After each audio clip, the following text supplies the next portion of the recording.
నక్క మరియు కాకి.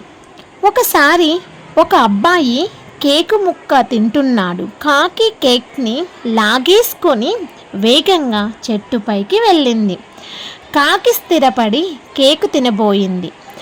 కానీ అక్కడికి ఒక నక్క కేకు వాసన చూసి కాకి వైపు చూసింది.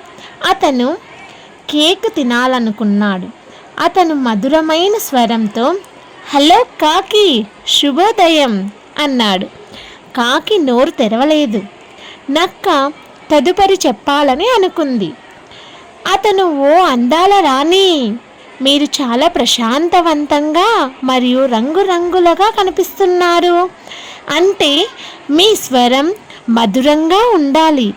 దయచేసి నాకు వినిపించండి అని కాకిని పొగిడింది. దానికి కాకి ఆనందంతో నోరు తెరిచింది. ఓహో, కేకు కింద పడిపోయింది. కాకి ఏడ్చింది. నక్క కేకును తినేసింది. మోసం చేయవద్దు మరియు మోసపోవద్దు.